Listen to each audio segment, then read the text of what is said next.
friends, welcome back to Coffee Beans and Killers.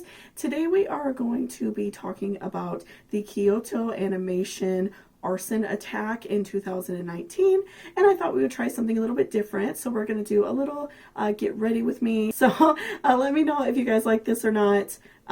Either way is totally fine. So let's go ahead and get started. So our story starts off with a man named Shinji Aoba, and he was born May 16th, 1978 in Sayamada, Japan, I believe is how you say that.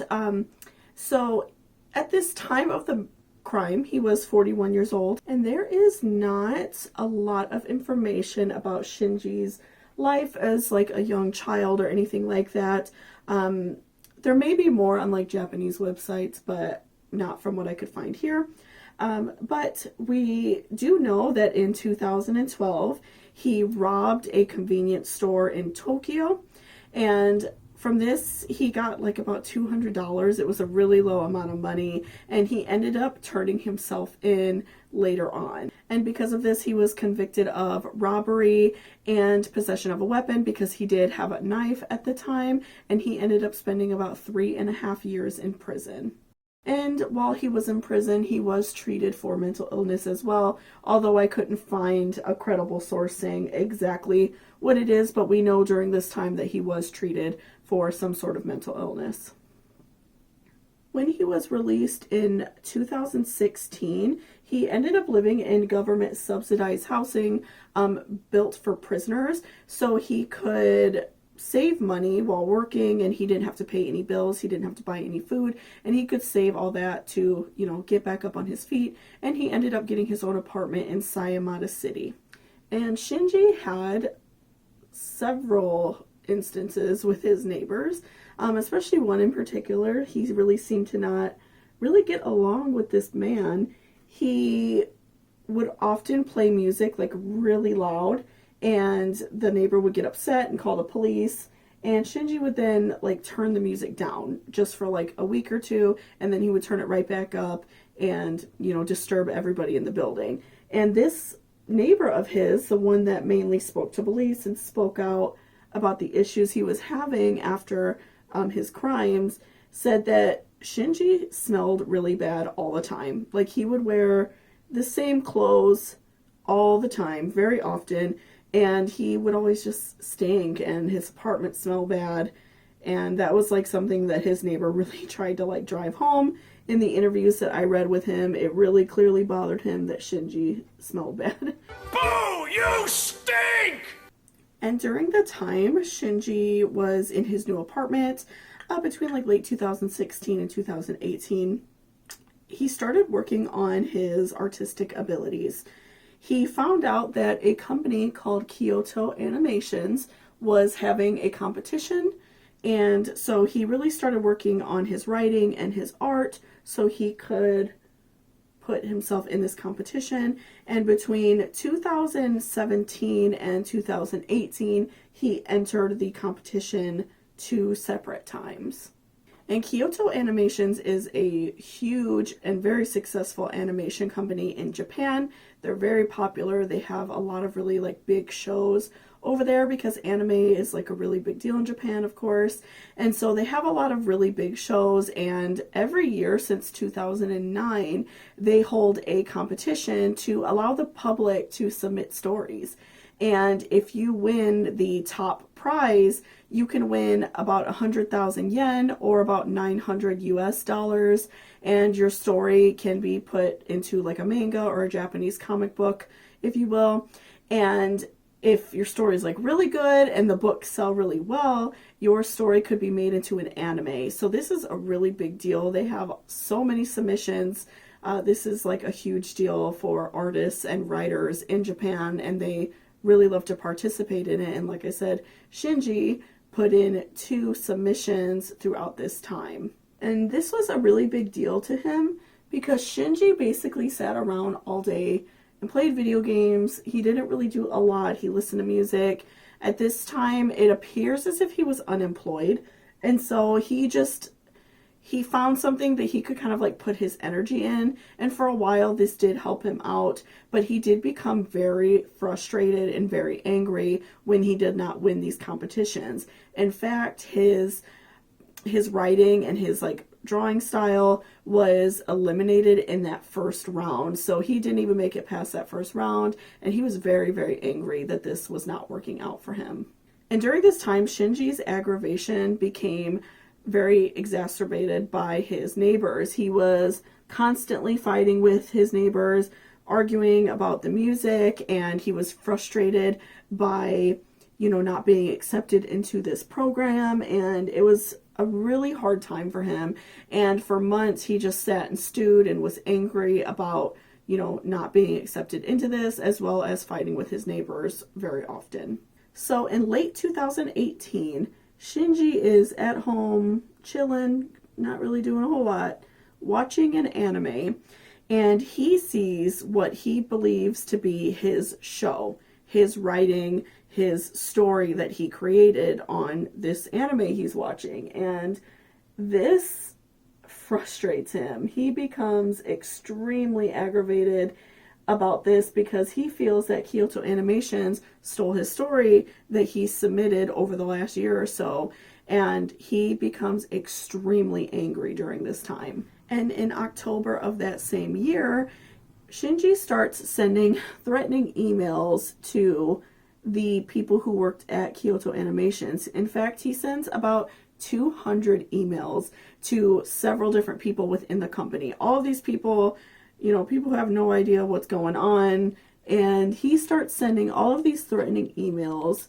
to these people, and he sends it through some sort of email system that is anonymous. So no one's able to track it. They call the police, the people at the animation company call the police and just let them know what's going on, and that they feel like uncomfortable and scared that someone is threatening their life. And the police end up patrolling around the building. They have them patrolling around the building for like a couple months, but you know, again, they're not able to find who sent these emails, so eventually they stopped patrolling so much. And on July 14th, 2019, Shinji has one last argument with his neighbor because the neighbor upstairs is like putting together furniture, and so Shinji and the neighbor get into an argument, both saying that you're being loud, you're being loud. And so Shinji grabs his neighbor by his shirt and like pushes him up against the wall and says, quote, "I'm going to kill you. I have nothing left to lose," end quote. So he's becoming extremely aggressive and aggravated, and all this time has gone by where he is like really pumped up, like full of adrenaline and just angry about this, and he's had a lot of time to think about what he wants to do. And his neighbor calls the police because, you know, he's scared, and, you know, that's horrifying, someone grabbing you, and you're especially over just like a small argument. So he calls the police, and by the time the police arrive, Shinji is gone. And he starts making his way to Kyoto. He gets on a bullet train from Sayamada City to Tokyo, and then the next day gets on another train and goes from Tokyo to Kyoto, Japan. And there are several pieces of footage of him on CCTV traveling around in the area, and he's wearing the same clothes all of these days, so you could clearly see it's him traveling around.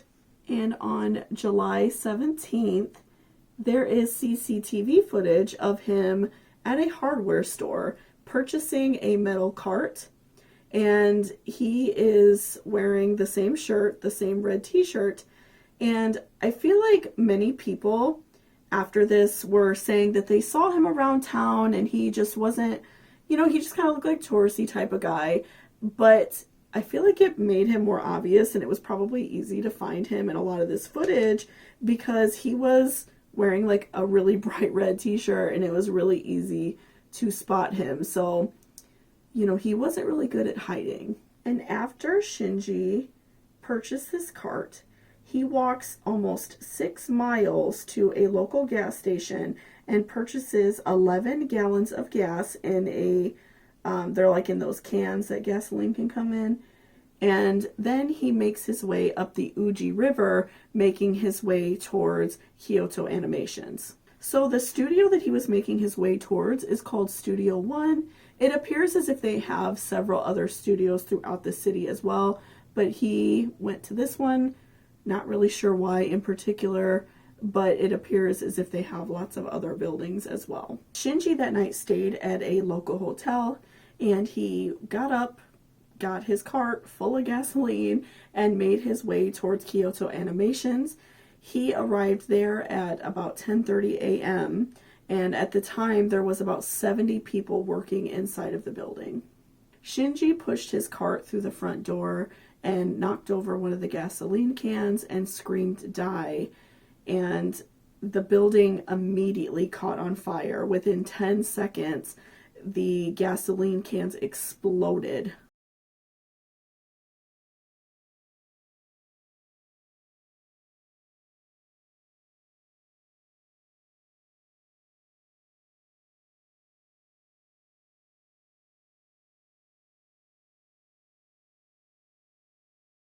Shinji was obviously set on fire due to being so close to the gasoline cans, and like I said, they ignited within 10 seconds.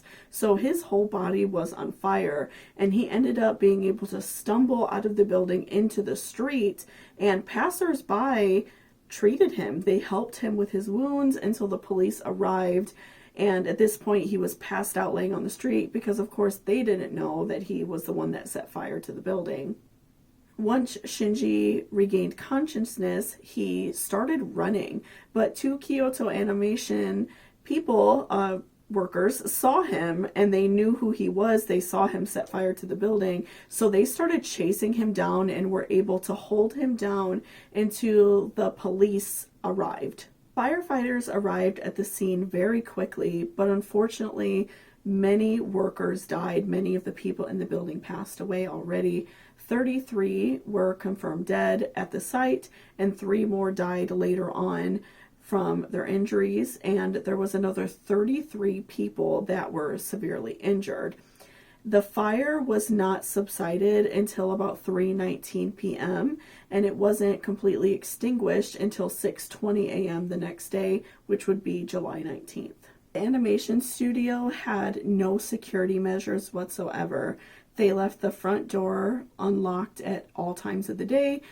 You know, anybody could walk in, and at that day it is believed that they were expecting visitors, so I'm not sure if like other people from the company were visiting or what exactly was going on, but they were expecting other people, so they had the door like wide open. And they had no fire safety system. They had no sprinklers. There were no fire hydrants in the building as well. So many of the people, it was very difficult to identify because the, burns were so severe, and they were not able to easily identify who certain people were. So DNA testing was then brought into the picture, and the autopsy later revealed that most of the people had died from, obviously, the fire. It happened so quickly that people were just scorched, and carbon monoxide poisoning ended up not even really being an issue for them because their bodies burned up so quickly. On the ambulance ride, Shinji told the police and the ambulance workers that he wanted to take revenge on Kyoto Animations for stealing his work, and he was very angry at them for taking his work. He was taken to a local hospital to treat the burns on his face, chest, and legs. Later in the investigation, it was discovered that the animation company did receive submissions from Shinji, but they did not match the work of the company. They went through and watched it. There is a scene that they feel like may be similar, but it's not like an exact ripoff. They didn't like take his whole story and, make it their own. So he was completely delusional. And again, I feel like he went on being delusional for years without people really recognizing that he had some serious mental health problems. Due to the serious burns that Shinji obtained during this attack, He received a skin graft surgery at a hospital in Osaka. He was later moved there because the previous hospital was not able to do this type of surgery. So he was moved, given this surgery, and he was not able to be arrested for quite a while due to the severity of his burns and wounds he had during the time. On September 5th, his injuries were considered no longer life-threatening, but he was still on a ventilator because he couldn't really breathe on his own fully, but he was no longer at risk of passing away due to the burns on his body. So by October 8th, he was able to sit up in a wheelchair and hold some short conversations. So by this point, police knew that they had to get a warrant for his arrest whenever he was ready to leave the hospital. They were just waiting on the doctor's word that he would be able to handle being in prison. On November 14th, Shinji was moved to the final hospital to basically live out his final rehabilitation time. He was, recovering just a little bit more. He just needed a little bit more time. And during this time, he did take responsibility for the attacks. And he also made sure to let his hospital staff know that he really appreciated how good they were to him, that no one had ever treated him this kind, and that he just wanted to thank them for this. And he also stated that he still feels that the company stole his work and that he fully expects to receive the death penalty. Shinji's surgery is also very interesting to me because he received the first artificial skin surgery, a large one, in Japan. They've done really small grafts, but because a lot of his body was burned, they gave him a large portion of artificial skin. They reserved most of the real skin for the victims, of course, which I totally feel like is fair, and they received most of it. And from what I read, organ donation is not that big in Japan. It's not as popular as it is in the US, and it's not so common that most people or a large portion of people do it. So they, ran out of skin for him, and he received this artificial skin, which, I do feel like it's fair that the other people received that. So that's a good thing, at least. By January 2020, Shinji was still in the hospital because he could not stand or eat unassisted. But by May 27, 2020, he was arrested because doctors determined that he was no longer, suffering from his injuries. He could stand mostly, and he had successfully recovered from the burns. On December 16, 2020, Shinji was indicted for murder, attempted murder, and arson. And he's still awaiting sentencing because, of course, this happened right before the pandemic. So they haven't done as much, court trials and things like that. So he is still awaiting his sentencing. But many people believe that he will receive life in prison instead of the death penalty because of his mental illness.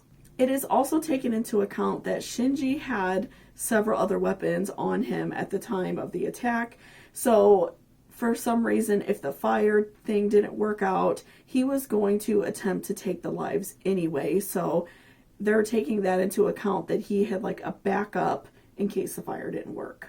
And this was just an absolutely shocking attack for Japan and Kyoto studios because, like I said, Japan is very low in crime. It's a very, very safe place to live.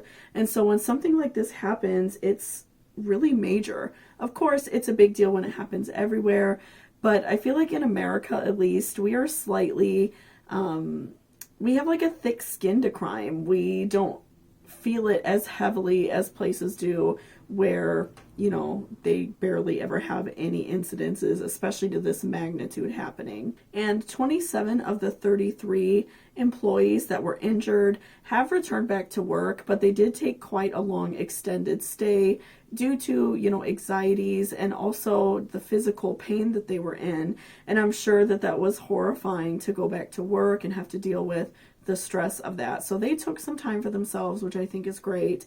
And Shinji is in prison. So this was considered one of the most deadly attacks in Japan. So many people passed away, and I just remember like seeing it on the news, and I remember feeling so bad for the victims and the people who were hurt and their families, and just the like anime community, the people who love these shows. You know, we become so attached to certain shows and music and everything that we love that it really hurts us too, to know that something we love so much was hurt and going through pain. So this was definitely something felt throughout the anime community and, you know, with their families and loved ones as well. So, you know, Shinji is just a really disturbed person, and I really do hope that he never gets out. I feel like he definitely needs some help, and I do feel like he receives a very harsh punishment. I feel like he will get one just by reading up some of the laws in Japan. It seems like he will receive a fairly harsh punishment. And, you know, I just hope that he isn't able to walk free again, because he did something really horrible and he really hurt so many people. So again, please consider subscribing if you're interested in true crime. I put out about 3 videos a week on a variety of different true crime topics, okay? So otherwise, I hope you guys have a great day and stay safe out there. Bye-bye.